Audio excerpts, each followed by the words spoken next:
नमस्कार।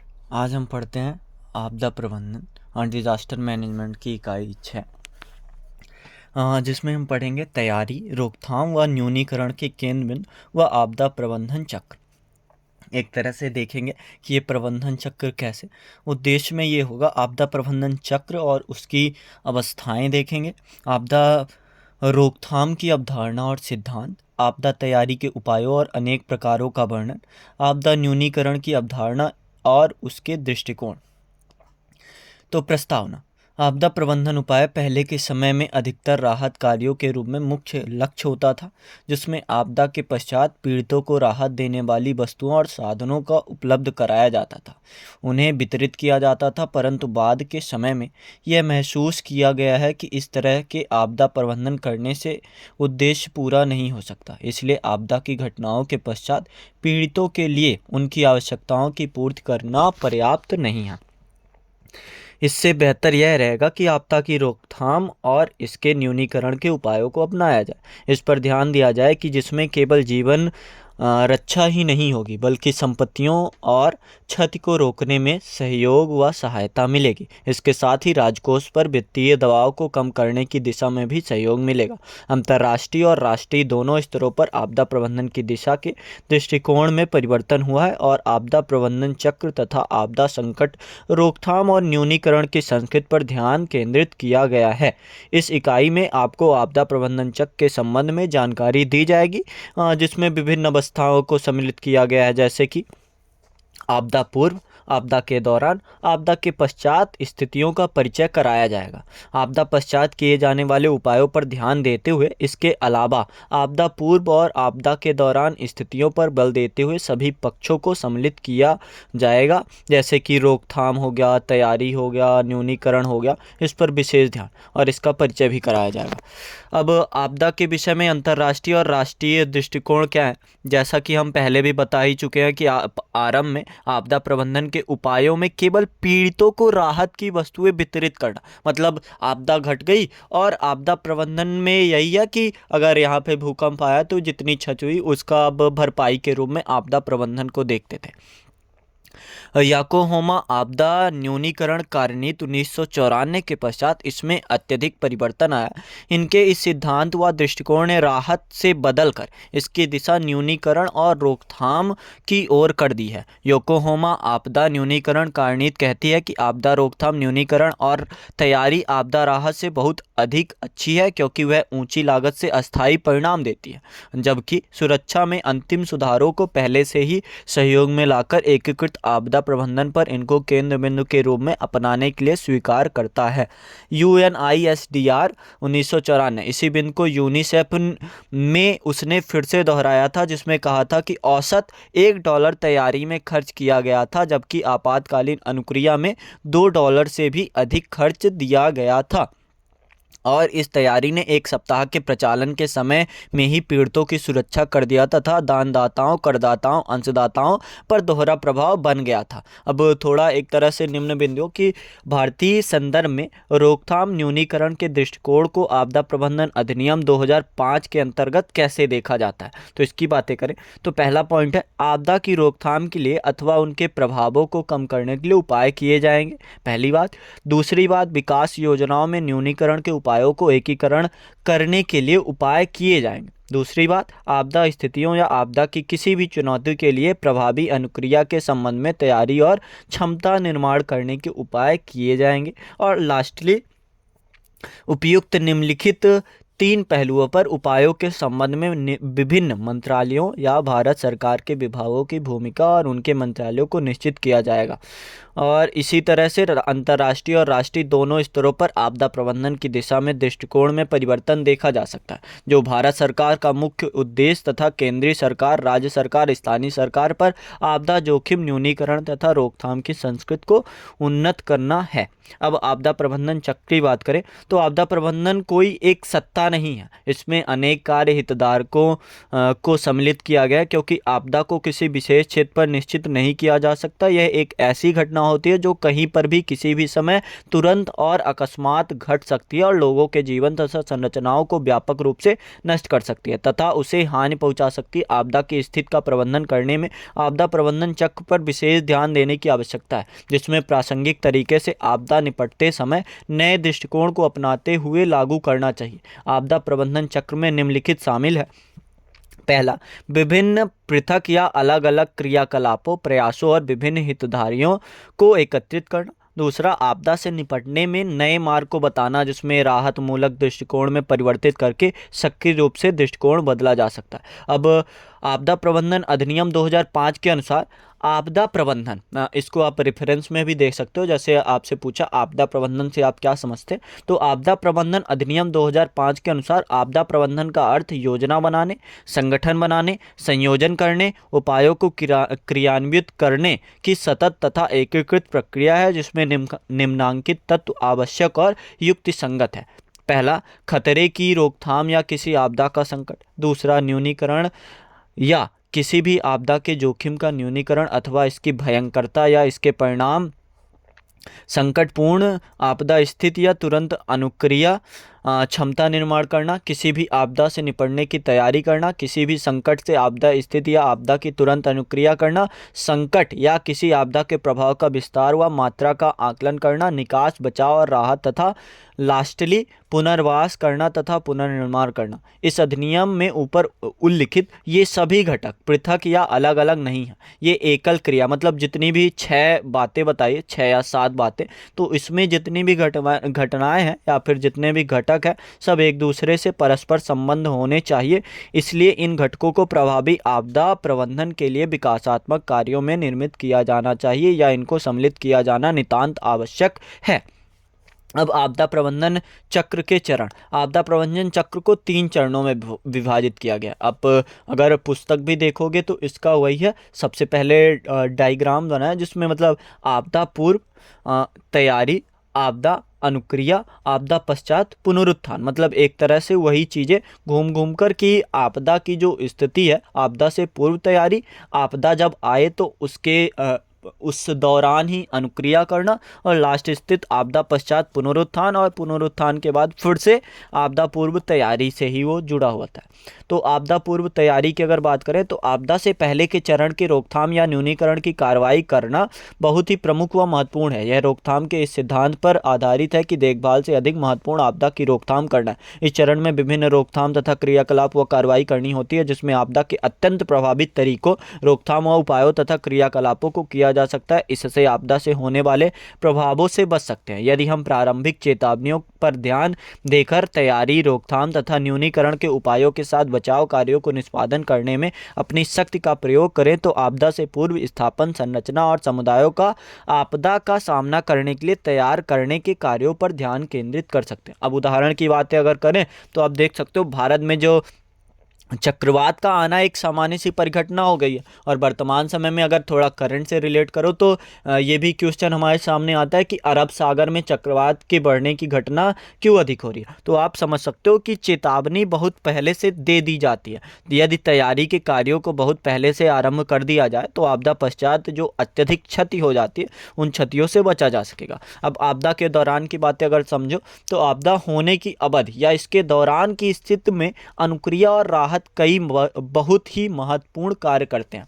इस आपदा के तुरंत बाद आरंभ होते हैं। इसमें तुरंत कई गतिविधियों को सम्मिलित कर देना चाहिए, जैसे कि खोज, बचाव कार्य, निकास, उन्हें दूसरे सुरक्षित स्थान पर ले जाना, मृतक लोगों के शवों की पहचान करना तथा उनके आगे के कार्य का प्रबंधन करना, भवनों व सड़कों पड़े मलबे को उठाना, प्राथमिक चिकित्सा, भोजन, पेयजल, शरण स्थल बचाव व सुरक्षा, स्वास्थ्य देखभाल तथा स्वच्छता संबंधी जैसे कि शौच आदि के लिए व्यवस्था करना। इन सब प्रावधानों और सावधानों को तुरंत प्रयोग करना चाहिए। अब उदाहरण में देखो तो सन 2004 में भारतीय महासागर में सुनामी का प्रकोप हुआ था। उन सब उपायों को लागू किया गया था, और एनडीएमए के आप दिशा निर्देश भी पढ़ सकते हो उसके आधार पर कि 2004 में जितनी सारी बातें थी तो एनडीएमए ने क्या दिशा निर्देश दिए।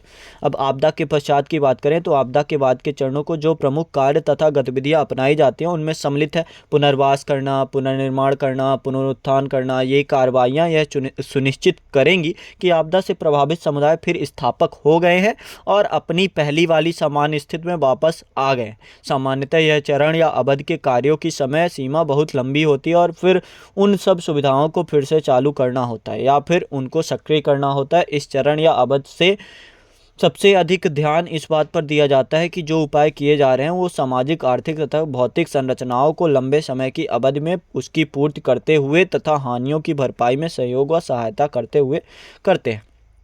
अब जैसा कि हमने प्रारंभ में भी चर्चा की है, 3 चरणों में बातें की जा सकती है तो वे एक दूसरे से अलग नहीं है। मतलब आप अगर चक्र भी समझो तो चक्र का कोई हिस्सा एक दूसरे से अलग नहीं होता। तो अब रोकथाम की बातें अगर हम करें तो रोकथाम क्रियाकलापों का उद्देश्य विपदाओं के विपरीत प्रभावों को नकारते हुए तथा पूरी तरह से ध्यान न देते हुए पर्यावरणीय, प्रौद्योगिकी तथा जैव भौतिकी आपदा के न्यूनीकरण के लिए साधनों व उपायों को उपलब्ध कराना। यह सब सामाजिक तथा तकनीकी सुसंगत और लागत लाभ निर्धारण रोकथाम के उपायों पर निवेश की स्थिति को तर्कसंगत बनाते हुए जहां पर आपदाओं के द्वारा संबंधित क्षेत्रों को प्रभावित करते हैं उसके आधार पर निर्धारण करना। अब न्यूनीकरण की बातें अगर की जाए तो न्यूनीकरण का अर्थ यूपीएससी भी पूछना चाहता है कि आपदा को न्यूनीकरण कैसे किया जाए। तो आपदा न्यूनीकरण का अर्थ आपदा या संभावित आपदा के विस्तार को कम करने के लिए कार्य किए जाने से तात्पर्य रखता है। न्यूनीकरण का कार्य पहले वर्तमान यानी घटना की अवधि में अथवा आपदा के पश्चात उपायों को अपनाने की एक प्रक्रिया है। मतलब घटना के पहले भी और घटना के बाद भी, परंतु इस शब्द का प्रयोग प्रायः संभावित आपदा के विपरीत अथवा उसको रोकने के लिए की जाने वाली कार्रवाई है। मतलब आप समझ सकते हो वर्तमान में जो शब्द का एक विकासात्मक रूप होता है कि उसको किस आधार पर समझा जाए, तो वो चीज़ है। न्यूनीकरण के उपाय भौतिक, संरचनात्मक और गैर संरचनात्मक दोनों ही प्रकार के हो सकते हैं। संरचनात्मक उपाय ऐसे होते हैं जो हमें दिखाई देते हैं या हम आसानी से उनके प्रभावों की जानकारी प्राप्त कर सकते हैं, जैसे कि भवनों को मजबूत बनाना, आपदा का मुकाबला करने के लिए निर्माण कार्यों को और अधिक मजबूत बनाना तथा संरचनाओं को खड़ा करना है। गैर संरचनात्मक उपाय प्रकृति में अप्रत्यक्ष होते हैं, इनकी मात्रा को आप आसानी से माप नहीं सकते, परंतु यह बहुत ही महत्वपूर्ण होते हैं, जैसे कि जागरूकता को उत्पन्न करना, शिक्षा तथा प्रशिक्षण देना और इससे संबंधित नियमों और विनियमों से लोगों को अवगत कराना।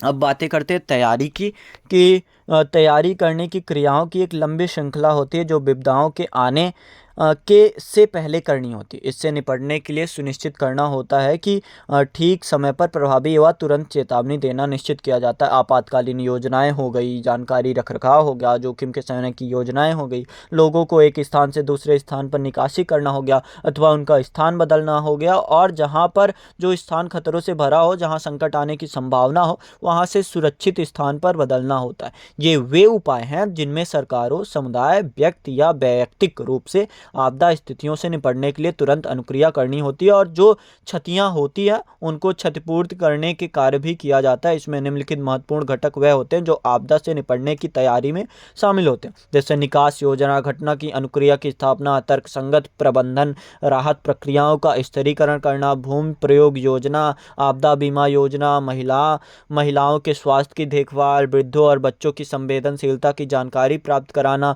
तथा उनमें वंचित लोगों या अलाभकारी समाज के वर्गों को भी विशेष ध्यान देने की तैयारी करना होता है। आपदा कार्य बल की प्रासंगिकता, ज्ञान की भूमिका और समुदाय आधारित आपदा प्रबंधन को सम्मिलित करता है। एक परंपरागत आपदा प्रबंधन की बातें भी इसमें सोची जा सकती है।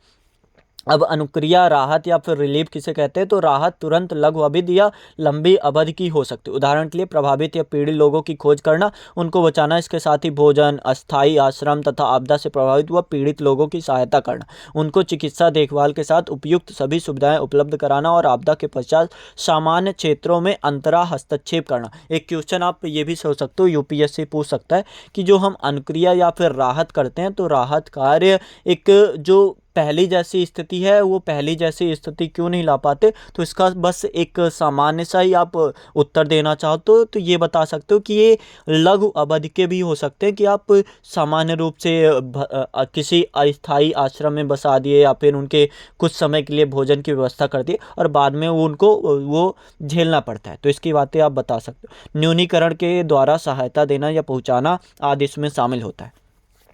अब अगर बात करें पुनर्वास की, तो पुनर्वास करने की प्रक्रिया में सभी परिचालन तथा आपदा के बाद के लिए निर्णय शामिल है, जिसमें पीड़ित समुदाय को फिर से उसकी पूर्व स्थिति में लौटाना जैसे कि वह पहले थे, और जिसमें आपदा के कारण उनमें जो परिवर्तन आया उनको फिर उत्साहित करना, उनको समुचित सुविधाएं उपलब्ध कराना और उनको समायोजित करना शामिल है।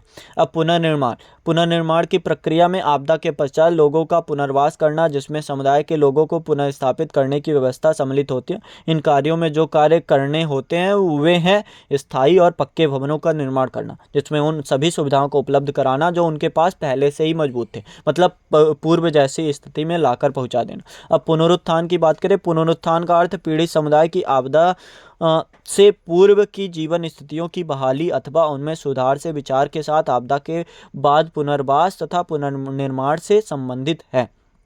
आप एक चीज़ और ध्यान दे सकते हो कि पुनरुत्थान वास्तव में आपदा जब अवसर में बदलती, यही इस चीज़ को आप जब हमने दूसरे इकाई की बात की थी तो उसमें हमने काफ़ी बातें की हैं कि हम आपदा या फिर डिजास्टर को कैसे पॉजिटिव पर्सपेक्टिव से देख सकते हैं, तो उसकी बातें आप ज़रा सा सोच सकते हो। और अगर बात की जाए आपदा की रोकथाम की जैसा कि हम जानते हैं आपदा अत्यावश्यक और अपरिहार्य है, परंतु समुचित रोकथाम के उपायों से आपदा के प्रभावों को कम करने में सहायता मिलेगी। उच्च अधिकार प्राप्त समिति हाई पावर्ड कमेटी HPC ने आपदा प्रबंधन पर सन 2001 में रिपोर्ट प्रस्तुत की जिसमें कहा है आपदा न्यूनीकरण एक एकीकृत दृष्टिकोण के आवश्यक घटक के रूप में रोकथाम की संस्कृति को विकसित करना निर्धारण किया गया।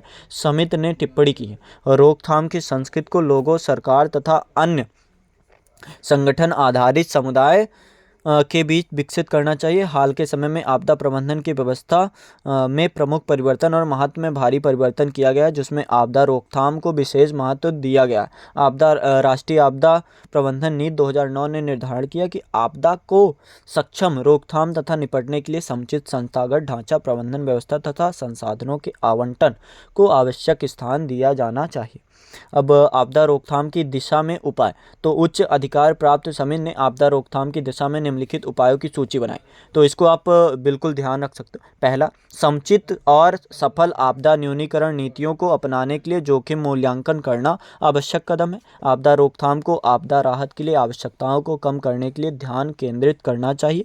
आपदा रोकथाम को राष्ट्रीय, क्षेत्रीय, एकपक्षीय, बहुपक्षीय, अंतर्राष्ट्रीय स्तर पर विकास नीति और योजना बनाने की प्रक्रिया में एक अटूट या एकीकृत हिस्सा भाग लेना चाहिए। अब अंतर्राष्ट्रीय में आप जरा संदर्भ ले सकते हो, 2004 की जो सुनामी थी वो एक अंतर्राष्ट्रीय आपदा थी, तो उसको निपटने के लिए अगर सारे देश मिलकर ऐसे प्रबंधन कि तटीय क्षेत्रों में जैसे भी आप समझ सकते हो मैंग्रोव का लगाना हो, तो ऐसी योजनाएं कि बिना मैंग्रोव लगाए ऐसा दिक्कत वाली बातें हो सकती है। तो आपदा के सन्निकट होने की स्थिति की तुरंत चेतावनी तथा उनके प्रभावों को संचारों के माध्यम से प्रयोग करते हुए इस सूचना को प्रसारित किया तथा उसे फैलाया जाए। रोकथाम के उपाय स्थानीय समुदाय से राष्ट्रीय स्तर तक, क्षेत्रीय स्तर, अंतर्राष्ट्रीय स्तर तक भागीदारी सम्मिलित होनी चाहिए। समुचित अभिकल्प और विकास के ढांचों को लागू करने के लिए उपयुक्त शिक्षा तथा प्रशिक्षण संवेदनशीलता को कम करने के लिए आवश्यक है और इसके माध्यम से लक्ष्य समूहों पर ध्यान केंद्रित करना चाहिए। आपदा रोकथाम की आवश्यक प्रौद्योगिकी के साझेदारी की अंतर्राष्ट्रीय समुदाय की ओर स्वीकृत होनी चाहिए, जिसमें तकनीकी सहयोग को एक अभिन्न अंग के रूप में ठीक समय पर मुक्त रूप से उपलब्ध और प्रयोग करने की स्वतंत्रता आवश्यक है। प्रत्येक देश प्राकृतिक आपदा के प्रभावों से तथा लोगों, संरचनाओं एवं अन्य राष्ट्रीय संपत्तियों को बचाने की सुरक्षा की प्राथमिक जिम्मेदारियां स्वयं ही वहन करते हैं। अंतर्राष्ट्रीय समुदाय को मजबूत राजनीतिक संकल्पों को प्रदर्शित करना चाहिए, जहां की मौजूदा संसाधनों सहित वित्तीय, वैज्ञानिक और प्रौद्योगिकी उपायों की उपयुक्त गतिशीलता व सक्रियता की आवश्यकता होती है। अतः रोकथाम उपायों का केंद्र बिंदु संवेदनशीलता को कम करना और जोखिम कम करने पर होता है। समुचित रोकथाम उपाय आपदा राहत और अनुक्रिया की मांग या आवश्यकताओं को कम कर सकते हैं। यद्यपि आपदाओं को पूरी तरह से कम नहीं किया जा सकता, फिर भी इसके लिए शीघ्र चेतावनी व्यवस्था तथा संचार की कार्यनीतियों पर ध्यान देने की आवश्यकता होती है। इनके माध्यम से आपदा के प्रभाव को कम करने में सहायता मिल सकती है। रोकथाम के उपायों को समुदाय और सरकार के सहयोग बिना लागू नहीं किया जा सकता। निम्नलिखित तालिका में अनुक्रिया और पुनरुत्थान आधारित प्रयास और रोकथाम जोखिम न्यूनीकरण आधार पर निम्नलिखित रूप से स्पष्ट किया गया। अब थोड़ा इसको देखते हैं। अनुक्रिया और पुनरुत्थान आधारित प्रयास। तो पहला, आपदाओं घटनाओं प्राथमिक संकेंद्रण एकल घटना आधारित परिदृश्य। एकल घटना की अनुक्रिया की मूल जिम्मेदारी प्रायः निश्चित स्थान विशिष्ट स्थितियां, एकल प्राधिकारी या अभिकरण में जिम्मेदारी, कमान और नियंत्रण निर्देशित परिचालन, पदानुक्रम संबंधों की स्थापना, लोहे का सामान और औजार साधन पर प्रायः संकेंद्रण विशिष्ट विशेषज्ञताओं पर निर्भर, चौकसी योजना, सावधानी से ध्यान देना, प्राप्त में तत्काल तुरंत एवं कम समय में ढांचा तैयार करना, त्वरित परिवर्तन, सक्रिय सूचना प्रयास जो विपरीत, विरोधी या संवेदनशील प्रकृति के होते हैं, प्राथमिक, प्राधिकृत या एकल सूचना स्रोतों के लिए निश्चित तथ्यों की आवश्यक होना, इन आउट या सूचना का ऊर्ध्वाधर प्रवाह होना, सार्वजनिक सुरक्षा संरक्षण के मामलों में संबंधित हो।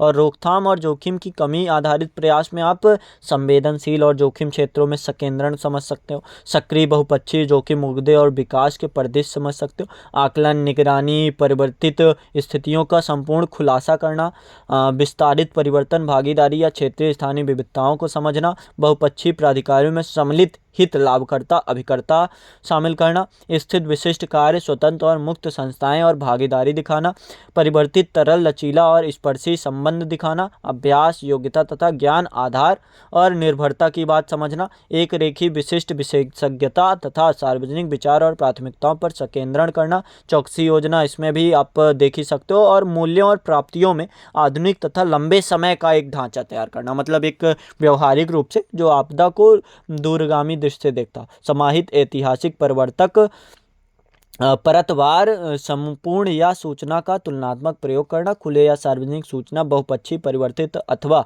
बदलते स्रोत, विविध परिप्रेक्ष्य तथा बिंदु की बातें समझना, प्रसारित सूचना का पार्श्व प्रभाव या फैलाव करना, जनहित, निवेश और मुद्रा के मामले, मतलब एक तरह से लाभ की बातें।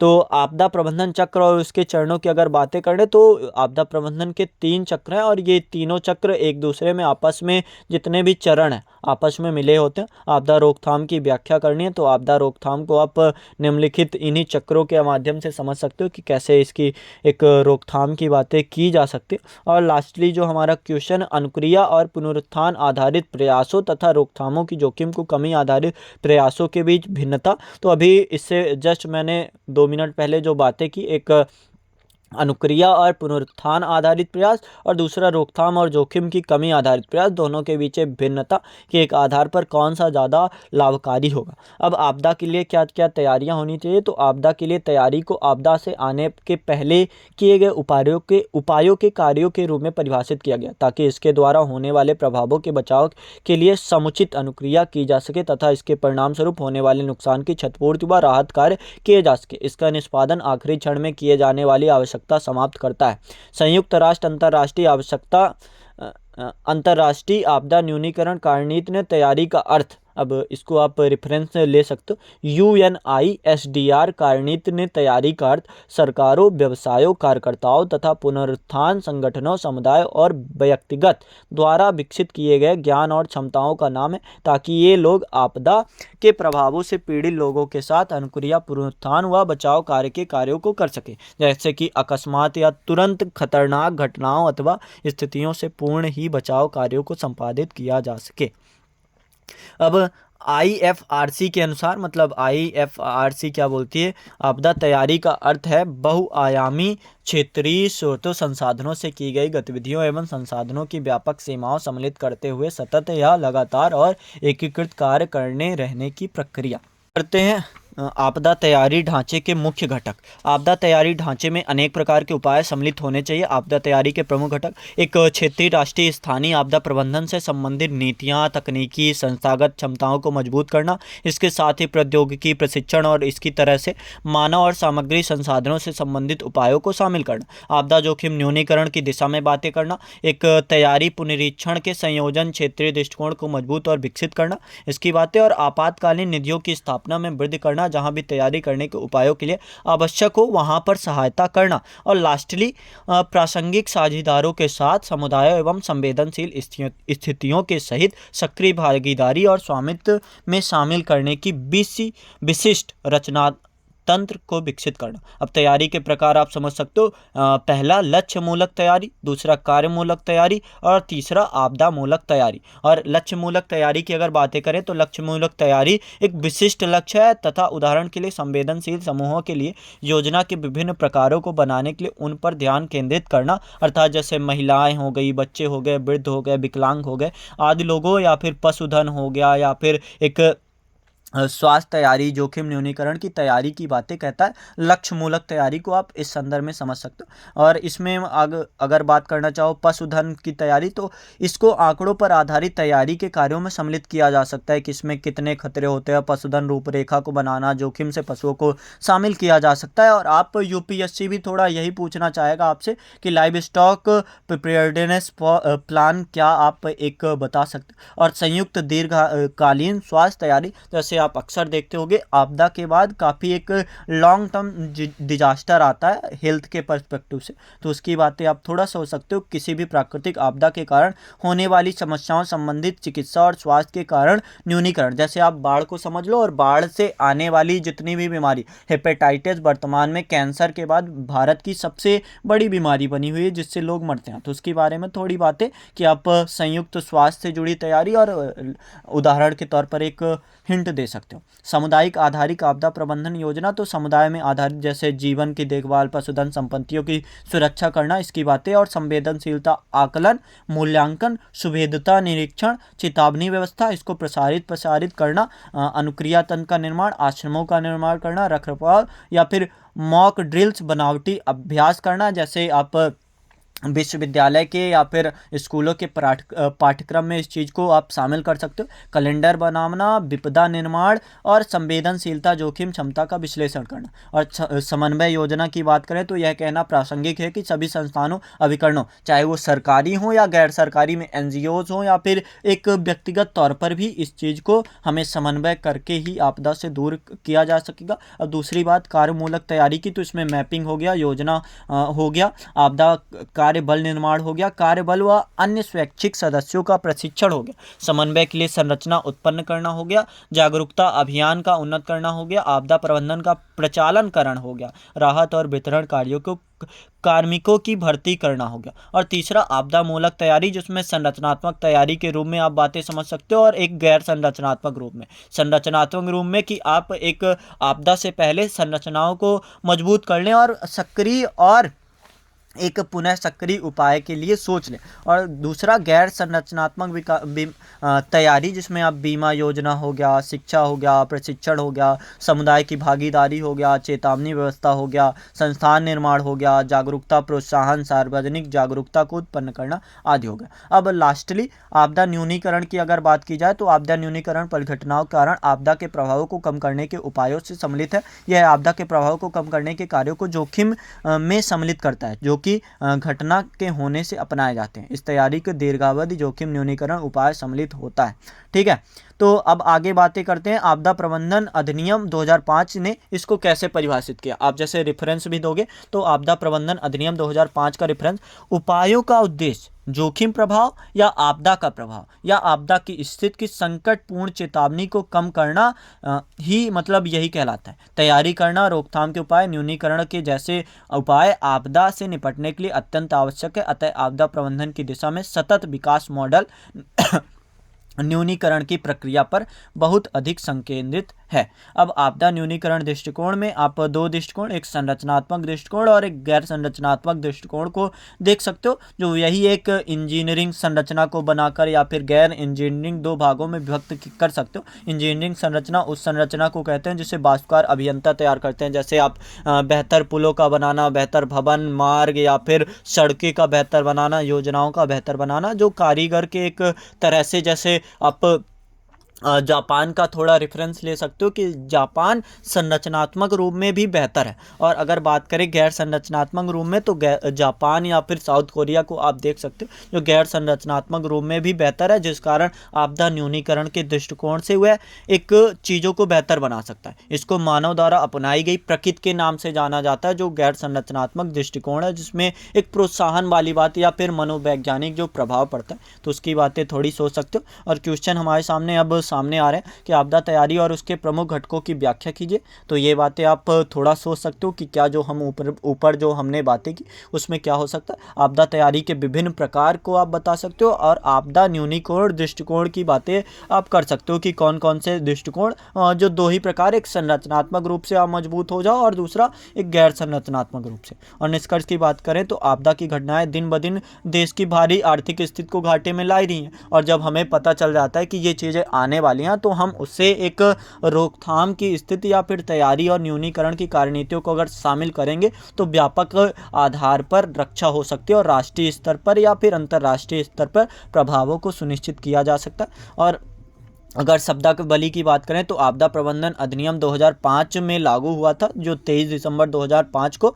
इस अधिनियम में आपदाओं को प्रभावी प्रबंधन तथा इससे संबंधित जो भी बातें होती है उसके बारे में बताया जाता है। और एक राष्ट्रीय आपदा प्रबंधन 2009 जो 22 अक्टूबर 2009 को अनुमोदित किया गया था, जो भारत को सुरक्षित और आपदा स्थापन के लिए निर्मित करना, जो कि विकास संगत, प्रति सक्रिय और बहुआपदा मूलक और प्रौद्योगिकी है। और ये सारी बातें हो गई, और आपके उत्तर में जो चीज़ें शामिल होनी चाहिए वो सारी चीज़ें मैंने पढ़ी है। और आप जो पिछली बातें उन पिछली बातों को याद कर सकते हो, जैसे डिजास्टर का एक निगेटिव पर्सपेक्टिव और डिजास्टर का एक पॉजिटिव पर्सपेक्टिव। तो दोनों को आप समझोगे तो आपका जो डिजास्टर मैनेजमेंट से पेपर होगा या फिर जियोग्राफी में भी आपदा से जुड़ी हुई एक दो जो सवाल आते हैं, जैसे 2024 में भी आया था बादल का फटना या फिर ट्विस्टर क्या होते हैं, तो उसके बारे में थोड़ा आप एक व्यवहारिक रूप में मजबूत नहीं ना सही बल्कि एक सैद्धांतिक रूप में ज़रूर मजबूत हो जाओगे। तो चीज़ें ऐसे ही आप समझ सकते हो। हम फिर मिलेंगे इकाई 7 में।